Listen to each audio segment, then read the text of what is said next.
আমরা এই এমার্জেন্সি লাইটটা ফুল রিস্টোর করেছিলাম, কিন্তু কাস্টমার স্যাটিসফাইড হয়নি, কারণ এটা গ্লো কম করছে। কারণ এগুলো পুরনো যুগের সেই রড লাইটগুলো দেওয়া আছে, টিউব লাইট। কাস্টমারের ডিমান্ড হচ্ছে এই টিউব লাইটগুলোকে চেঞ্জ করে নতুন যুগের যে এলইডি লাইটগুলো আছে সেগুলো দিতে, কারণ এই এলইডি লাইটগুলো গ্লো ভালো করে। টিউব লাইটের সঙ্গে এলইডি লাইট রিপ্লেস করব, আর এই সার্কিট বোর্ডটা পুরোপুরি চেঞ্জ করে নতুন সার্কিট বোর্ড দেবো এখানটায়, কারণ এগুলোর সুইচগুলো ভালো করে কাজ করছে না।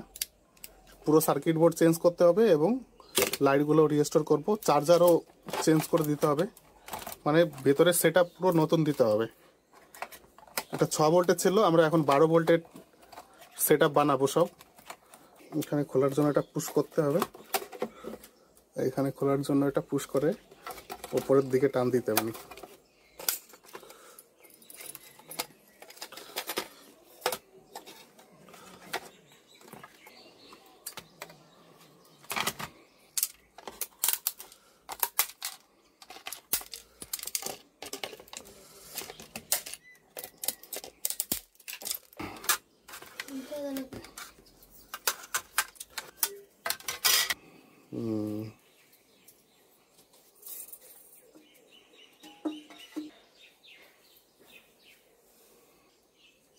এটাকে আঠা দিয়ে জোড়া দিয়ে দেবো।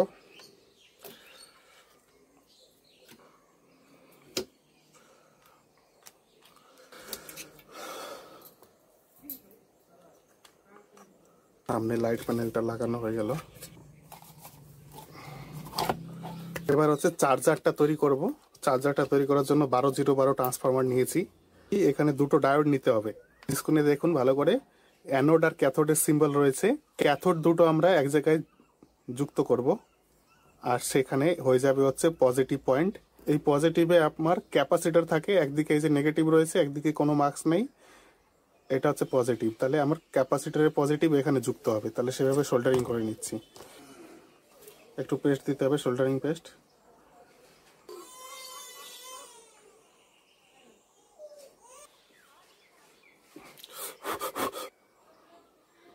দুটো হলুদটারই 12 আছে, এদিকে একটা 12 আর এদিকে একটা 12 দেবো। আর এখানে এদিকে ক্যাপাসিটরের যে নেগেটিভ পয়েন্টটা আছে সেটা দিতে হবে আমার। এই যে ট্রান্সফরমারের মাঝখান থেকে যেটা আছে, এটা সেন্ট্রাল ট্যাপ ট্রান্সফরমার, মাঝখান থেকে এখানে দিতে হবে। ট্রান্সফরমার এসি কে ডিসি করে না, এসি কে এসিতেই কনভার্ট করে, শুধু স্টেপ ডাউন আর স্টেপ আপ করে। কিন্তু আমরা এখানে এই এসিটাকে ডায়োডের মাধ্যমে ডিসি করে নিচ্ছি, মানে রেকটিফাই করে নিচ্ছি। আর ক্যাপাসিটার দিচ্ছি ফিল্টার করার জন্য, আর ভোল্টেজটাও একটু ইমপ্রুভ হবে ক্যাপাসিটারটা দিলে। তাহলে চার্জিং আপনার স্লো হবে না, তাড়াতাড়ি চার্জ হয়ে যাবে।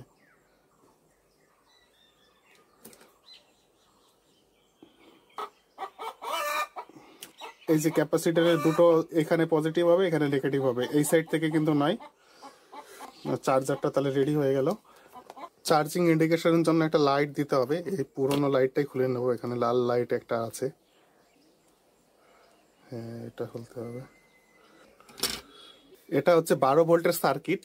এবার এই 12 ভোল্টের সার্কিট থেকে আমাকে যদি একটা ছোট এলইডি, এটা 3 ভোল্টের, এটাকে জ্বালাতে হয়, তাহলে পরে কিন্তু ডাইরেক্ট দিলে এটা কেটে যাবে। একে আমাকে রেজিস্টর দিতে হবে, 1K রেজিস্টর দিতে হবে। আর 1K রেজিস্টর আমার কাছে নেই, আমার হচ্ছে 560 আছে। তার মানে 6×12 120 ওহম আমার বেশি হচ্ছে এখানে, তো আমি সেটাই দেব। তাহলে গুলোটা একটু কম করবে, কিন্তু গুলো করবে। এই যদি না দিই, একটা দিলে কিন্তু কেটে যাবে, অথবা রেজিস্টার গরম হয়ে যাবে। এটা আমি দুটো রেজিস্টার সিরিজে দিচ্ছি এই কারণে। যে সাইডে রেজিস্টার লাগিয়েছি এটা পজিটিভ সাইডে লাগিয়েছি, এটা নেগেটিভ সাইড। আজকেই শেষ।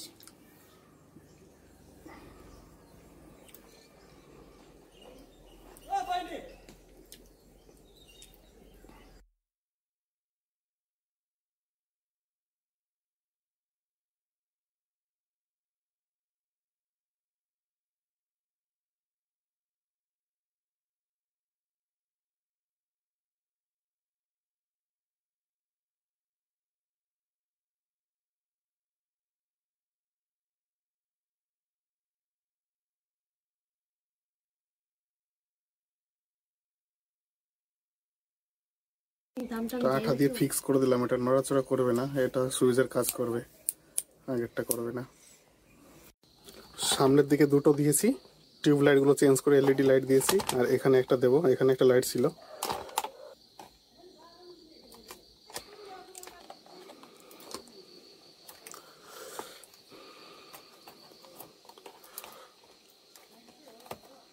এবার হচ্ছে ক্যাবিল কানেকশনগুলো করতে হবে। এই সুইচটা 2A সুইচ, এই সুইচটা দিয়ে আমরা একদিকে 3টে লাইট জ্বালাবো। এই যে একটা লাইট, এদিকে দুটো আছে, এখানে 3টে লাইট জ্বালাবো, আর সামনের দিকে মাঝখানে অফ, সামনের দিকে দুটো লাইট জ্বালাবো।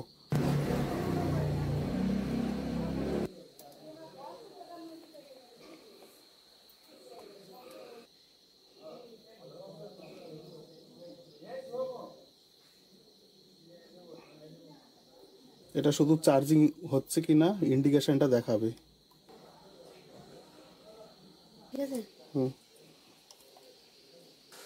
ব্যাটারি প্যাকের নেগেটিভগুলো সব কমন করে ক্যাপাসিটরের নেগেটিভে দেবো। চার্জিং ইন্ডিকেটর সব কমন আছে।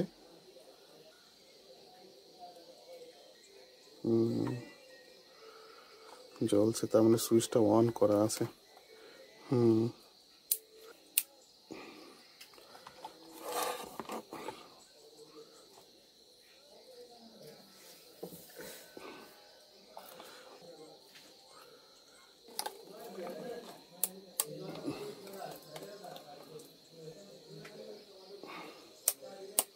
আমাদের লাইটের মডিফিকেশন ভিডিওটা কমপ্লিট হয়ে গেছে।